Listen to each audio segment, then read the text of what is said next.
Adolf Hitler देव मानुस था, भगवान का आदमी था। लगा ना आपको झटका? उसका रियल रीजन है दोस्तों कि जो जीता वही सिकंदर, बाकी सब बंदर। वर्ल्ड वॉर 2 में अमेरिका जीता, उसके एलाइज जीते, उनके पास पावर आया, मिलिट्री आया, टेक्नोलॉजी आया, पैसा आया, तो आज वो राजा है। पर काश या अगर और कोई जीतता तो स्टोरी अलग रहती। आज ये बिजनेस केस स्टडी में मैं आपको बताऊंगा कि अमेरिका का नंबर 1 स्पॉट खतरे में क्यों है और क्यों अमेरिका डेस्परेट है वो नंबर 1 पे क्लिंग करने के लिए। 8 केस स्टडीज और 8 पॉइंटर्स मैं आपको बताने वाला हूं। Challenge in America, second America की दादागिरी मिलिट्री के द्वारा, थर्ड चाइना उसे कैसे चैलेंज कर रहा है, फोर्थ रशिया का प्रॉब्लम अमेरिका से क्या है, उसका सोल्यूशन क्या है, फिफ्थ वेनेजुएला में क्या हुआ, क्यों हुआ, उसका इंपैक्ट वर्ल्ड पे क्या होगा, सिक्स्थ अमेरिका का प्लान पूरे दुनिया को डोमिनेट करने के लिए अब कैसे है, सेवेंथ वार्निंग दे रहा है, चेतावनी दे रहा है अपने दोस्तों को, डेनमार्क को, ग्रीनलैंड को, क्यूबा को, मेक्सिको को, ईरान को कि तुम्हारी बारी नेक्स्ट है, और 8 इंडिया का इससे क्या लेना देना, क्या इंडिया को चिंता करना है। ये 8 पॉइंट्स ये बिजनेस केस स्टडी में मैं कवर करूंगा, जरूर देखना। लेकिन बिजनेस स्टडी स्टार्ट करने से पहले मैं हूं बसेश गाला, आपका business growth mentor and investor. मेरे तरफ से आप सभी को जय सिया राम, राधे राधे, जय श्री।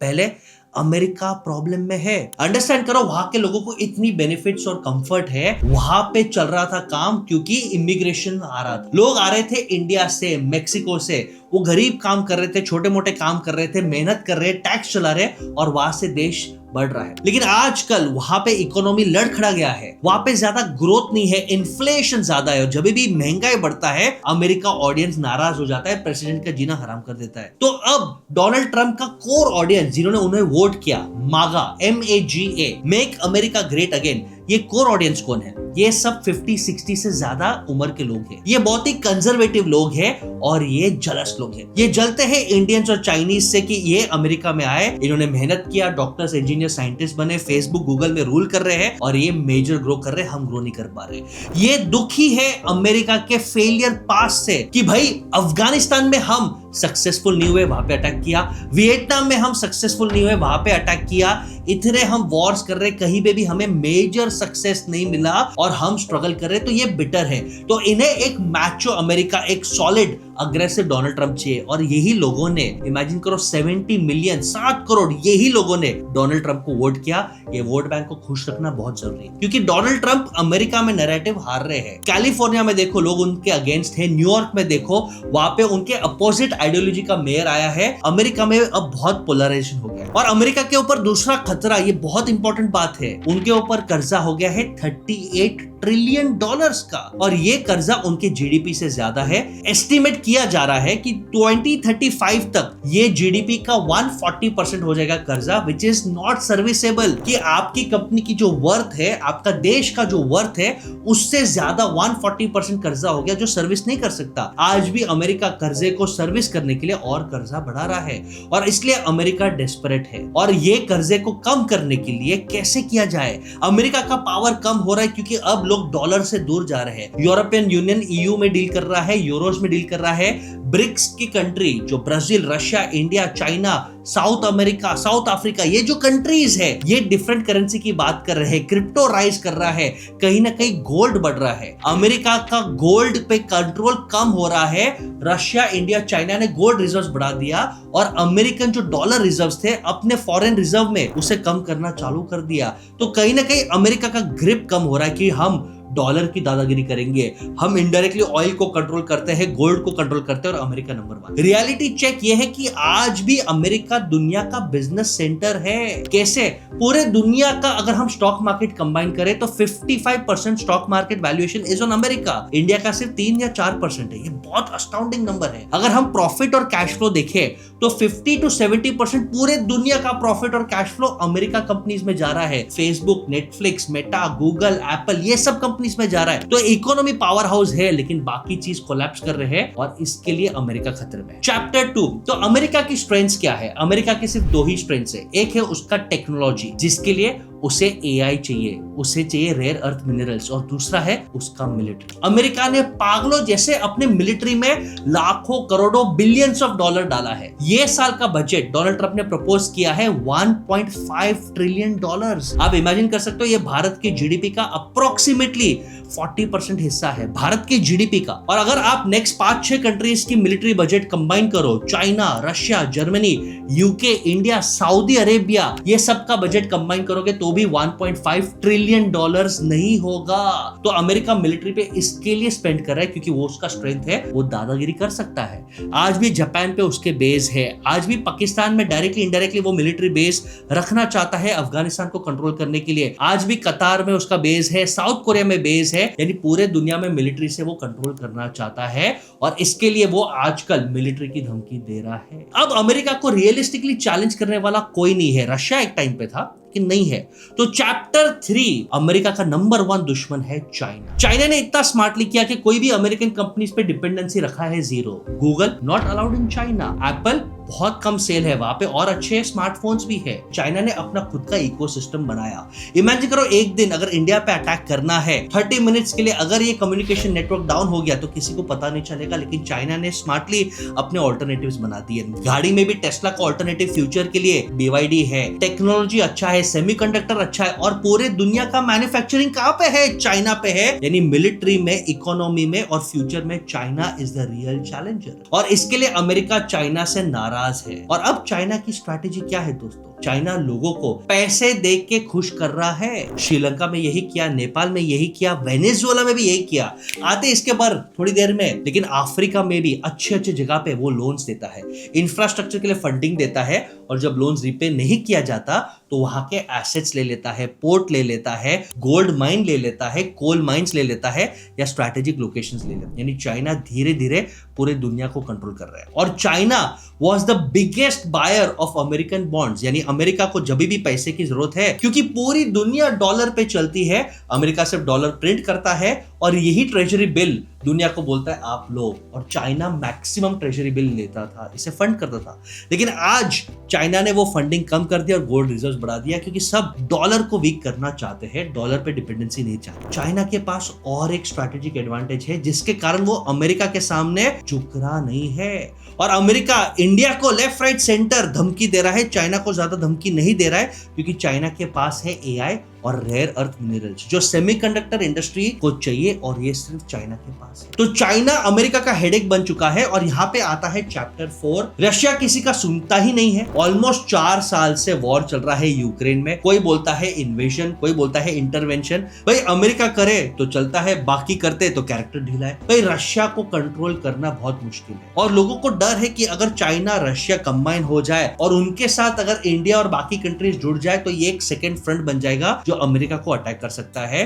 तो रशिया से फ्रस्ट्रेटेड डोनाल्ड ट्रंप को जी हजूर ऐसे लोग चाहिए, खास करके जैसे पाकिस्तान के प्राइम मिनिस्टर और जो डिफेंस के हेड थे आसिफ मुनीर साहब, वो जाके जी हजूर करते हैं। अमेरिका और ट्रंप को ऐसे लोग पसंद है। रशिया ने कभी भी अमेरिका के टर्म्स को एक्सेप्ट नहीं किया। इनफैक्ट आज भी यूक्रेन में वो ड्रोन्स भेज रहे हैं, मिसाइल्स भेज रहे हैं, वॉर रुकने का नाम ही नहीं ले रहे। और अमेरिका ने ये वॉर को रोकने के लिए इनडायरेक्ट धमकी दिया है कि भाई रशिया को ये वॉर उसका ऑयल कंट्रोल कर रहा है, और जो भी अब रशिया से ऑयल लेगा हम उस पे सैंक्शंस ठोकेंगे। चाइना पे ठोका, लेकिन इंडिया पे 2 बार ठोका। 50% टैरिफ्स है। एंड कैन यू बिलीव, हमारा अमेरिका सबसे बड़ा एक्सपोर्टर, यानी हम मैक्सिमम एक्सपोर्ट अमेरिका में करते हैं। Although 0.2% of our GDP impact हुआ है, लेकिन इंपैक्ट हुआ है, टेक्सटाइल इंडस्ट्री इंपैक्ट हुआ है, बाकी इंडस्ट्रीज इंपैक्ट हुआ है, तो अमेरिका वो नस दबा रहा है। अब ये सब पिक्चर में आता है वेनेजुएला चैप्टर 5। आप मानोगे नहीं, एक अमेरिकन वेब सीरीज में जिसका नाम है जैक रायन, एक CIA ऑपरेटिव है, 3 या 4 साल पहले बोलता है कि दुनिया का सबसे वैल्यूएबल कंट्री और जहां पे नेक्स्ट वॉर होगा वो है वेनेजुएला। यानी इमेजिन करो कि इंटेलिजेंस सर्कल में और वेब सीरीज में, हॉलीवुड में वेनेजुएला का इंपॉर्टेंस सबको पता है। अभी आप सबको पता है कि वेनेजुएला पे अटैक क्यों हुआ था। It is very obvious for the resources, लेकिन क्यों? अमेरिका को इन्फ्लेशन कंट्रोल करने की बहुत जरूरत है, डॉलर को बचाने की बहुत जरूरत है, और वेनेजुएला के पास most verified oil reserves in the world है, सऊदी अरेबिया से भी ज्यादा। Can you imagine? It is almost 303 billion barrels ये कंफर्म्ड है इनके पास, कंफर्म्ड। और यही नहीं, उनके पास गोल्ड भी है। America holds the largest gold reserves, Venezuela also holds similar gold reserves 8000 tons, यानी आज के वैल्यूएशन पे ऑलमोस्ट $500 बिलियन का गोल्ड सिर्फ वेनेजुएला पे है। और वेनेजुएला इसके लिए अट्रैक्टिव है और अमेरिका का इंटरेस्ट वेनेजुएला में बहुत टाइम से था। इनफैक्ट वहां पे उनके कंपनीज एक्सॉन मोबिल, शेवरॉन बहुत टाइम से वहां पे ऑयल एक्सट्रैक्ट कर रहे थे। वेनेजुएला ने एक ही दिन अचानक उसे नेशनलाइज कर दिया कि ये हमारे बिलोंग करते हैं, अमेरिकन कंपनीज को गेट आउट कर दिया। तब से अमेरिका की नजर उनके ऊपर है और अमेरिका को चाहिए था बहाना, और वो बहाना मिल गया कि ड्रग्स आ रहे हैं, बोट्स आ रहे हैं। और इमेजिन करो, अमेरिका ने 31 दिसंबर 2025 तक सिर्फ 6 महीने में 36 वेसल्स को अटैक किए, कह के कि इस पे ड्रग्स है, और 115 लोगों को मार दिया। अमेरिका ने अपने सबसे बड़ा शिप, बैटलशिप भी वहां पे भेज दिया जो न्यूक्लियर पावर्ड है, यानी कितना इंपॉर्टेंस है। और अचानक 2026 स्टार्ट होता है। लोग कहते हैं ये सूर्य का साल है, वॉर का है, अग्रेशन का है, किंग का है। और 2026 के स्टार्ट में ही 150 प्लेन्स, हेलीकॉप्टर्स 20 अलग अलग जगह से वेनेजुएला में जाते हैं, ब्लैकआउट होता है, अटैक करते हैं, 100 जन मारे जाते हैं, शायद सभी डिफेंस इंस्टॉलेशन खत्म हो जाते हैं, और प्रेसिडेंट को और उनकी वाइफ को घर से खींच के लेके जाते हैं। कैन यू इमेजिन कि प्रेसिडेंट और उनकी वाइफ, निकोलस मडुरो और उनकी वाइफ को घर से खींच के लेके जाते हैं, और उनके सिर्फ 1 या 2 हेलीकॉप्टर प्लेन्स को सिर्फ अटैक हुआ, बाकी किसी को अटैक नहीं हुआ। और ये पूरा ऑपरेशन 30 मिनट्स के अंदर सुबह को हुआ था। और इसका बहुत ऑब्वियस रीजन है। ट्रंप साहब कहते हैं बहुत सिंपल है कि भाई वेनेजुएला में ऑडियंस हैप्पी नहीं है, और उनके पास है सोशल मीडिया का पावर, उनके पास है हॉलीवुड का पावर। ऑलरेडी सोशल मीडिया में स्टोरीज दिख रहे कि वेनेजुएला के लोग रास्ते पे आ रहे, ताली बजा रहे, thank you Trump, thank you America, ये बोल रहे हैं। उसका रीजन है कि भाई निकोलस मडुरो इनडायरेक्टली एक डिक्टेटर था। 2025 में मई महीने में जो फेयर इलेक्शन होने वाले थे उसको रिग किया, 80% काउंटिंग में ही बंद करा दिया, और उसको प्रेसिडेंट री इलेक्ट किया गया। और यहाँ पे यूरोपियन यूनियन, अमेरिका, यूएन सभी ने बोला कि ये गलत है, लेकिन हम किसी के देश में इंटरफेयर नहीं कर सकते। तो ये एक रीजन उनको बहाना मिल गया। और सेकंड, वेनेजुएला में बहुत करप्शन है, कम्युनलिज्म डज नॉट वर्क, बहुत करप्शन है। इनफैक्ट मिलियन % तक इन्फ्लेशन गया है। ये हाइपर इन्फ्लेशन के कारण वहां के लोग तंग आ गए। इमेजिन करो, इतना तेल होने के बावजूद भी, इतना गोल्ड होने के बावजूद भी वहां की प्रजा खुश नहीं है। यूएई को देखो, सऊदी को देखो, अच्छे से मैनेज कर रहे हैं और वहां की प्रजा रिच है, खुश है, टैक्स कम है। यहाँ पे तो प्रजा मर रहा है। इनफैक्ट सैलरी में लोग पैसे नहीं मांगते, लोग बोलते हैं आप हमें कितने अंडे दोगे, कितना खाना दोगे, वो नक्की करो। पैसा 50,000 दो, उसका कीमत एक दिन में गिर जाएगा, पैसा नहीं चाहिए। तो ये बैकग्राउंड पे वेनेजुएला का बहुत यूनिक स्टोरी होता है कि ऑयल और गोल्ड है, और यहाँ पे बहुत इंपॉर्टेंट स्टोरी, चाइना और रशिया वेनेजुएला के साथ जुड़े थे अमेरिका को वीक करने के लिए। चाइना ने बहुत ज्यादा कर्जा वेनेजुएला को दिया था कि आप अपना इंफ्रास्ट्रक्चर बढ़ाइए, और ये कर्जे के बदले अगर आप नहीं चुका सकते तो हमें गोल्ड माइनिंग और ऑयल माइनिंग के राइट्स दीजिए। तो आप मानोगे कि बहुत गोल्ड वेनेजुएला से चाइना जा रहा था, और रशिया भी ऑयल एक्सट्रैक्ट करके अलग अलग रूट से सैंक्शन को बाईपास कराने के लिए वेनेजुएला का मदद लेता था। यानी रशिया भी स्ट्रांग हो रहा था। यानी एक ही तीर में 4 निशान, चाइना भी वीक, रशिया भी वीक। वेनेजुएला में हम पूरे दुनिया में हीरो कहलाएंगे कि वहां पे हमने लोगों को बचाया, लेकिन रियल में ऑयल गोल्ड मिल गया, दादागिरी चालू हो गई। तो ये रीजन था चैप्टर 6। अब यूएसए का फ्यूचर प्लान क्या है? खुला ट्रंप साहब बोल रहे हैं, माइट इज राइट, जो जीता वही सिकंदर, जिसके पास ताकत वही राजा है, इसके लिए कभी भी कमजोर मत बनना। और ये बहुत इंटरेस्टिंग वार्निंग में देने वाला हूं कि ट्रंप खुला बोल रहे कि वेनेजुएला को हम ही रन करेंगे, कोई भी प्रेसिडेंट बना दो, वेनेजुएला हमारा ही है, हमारी कंपनीज वापस जाएंगी, वहां पे ऑयल एक्सट्रैक्ट करेंगी, ऑयल हम वापस अमेरिका में भेजेंगे, और कुछ प्रॉफिट का हिस्सा वेनेजुएला को देंगे। ऑयल के साथ साथ गोल्ड पे भी नजर है, और शायद ये 38 ट्रिलियन डेट को चुकाने का प्लान है, इन्फ्लेशन को कम करने का प्लान है, और अपनी नंबर 1 दादागिरी करने का प्लान है कि आप डॉलर को मत हटाओ और अमेरिका को यस बॉस करो, नहीं तो हम आपकी भी ठोक देंगे।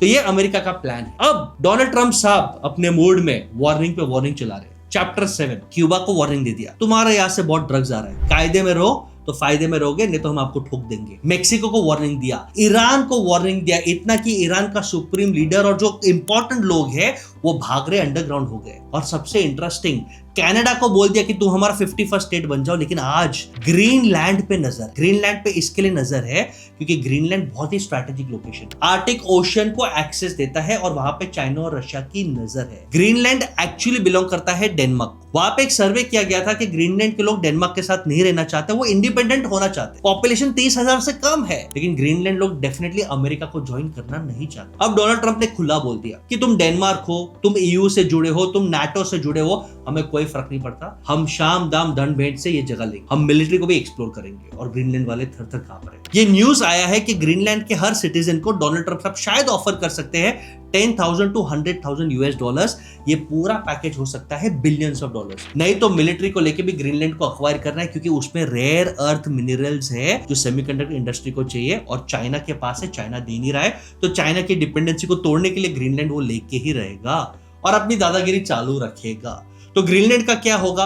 बहुत लीडर्स डर रहे हैं, यूरोपियन यूनियन बोल रहा है नहीं होगा, लेकिन ट्रंप साहब और अमेरिका किसके सुनने वाले थोड़ी है। जो राजा है, जिसके पास माइट है, वो हमेशा राइट। अब आते हैं इंडिया के ऊपर, चैप्टर 8। इंडिया की हालत टफ है, ये एक्सेप्ट कर लेते हैं। मोदी जी ने ट्रंप को कॉल नहीं किया, इस पे ट्रंप नाराज है। ट्रंप के एक क्लोज व्हाइट हाउस एसोसिएट ने बोला कि अगर मोदी जी ने कॉल किया रहता तो टैरिफ्स हट जाते, ट्रेड डील हो जाता। ये ट्रेड डील पे नेगोशिएशन 7 महीने से चालू है और अब शायद होने वाला नहीं है। इनफैक्ट ट्रंप साहब ने कहा है कि 500% तक हम टैरिफ लगा सकते हैं।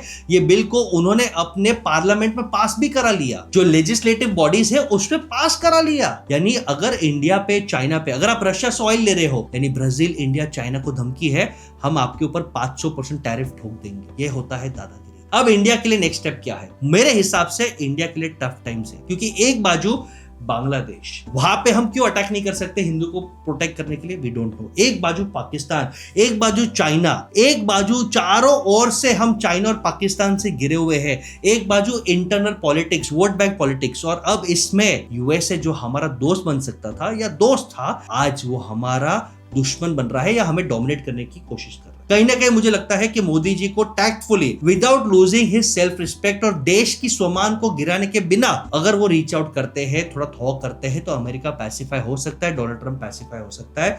नहीं तो ये टैरिफ वॉर और धमकी का वॉर खत्म ही नहीं होगा। आपको क्या लगता है इंडिया का कैसे स्थिति होगा? और ये जियोपॉलिटिक्स के हम सब शिकार है। ऑयल गोल्ड कंट्रोल यहां से होता है, और हमारे फ्यूचर इन्फ्लेशन, एम्प्लॉयमेंट क्राइसिस और इकोनॉमिक ग्रोथ भी यहां से कंट्रोल होता है। ये केस स्टडी कैसे लगा कमेंट में जरूर बताना, और इंडिया का फ्यूचर क्या है वो भी थॉट प्रोसेस कमेंट में जरूर बताना। ऐसे शानदार वीडियोस में मिलते रहेंगे। जय सिया राम, राधे राधे।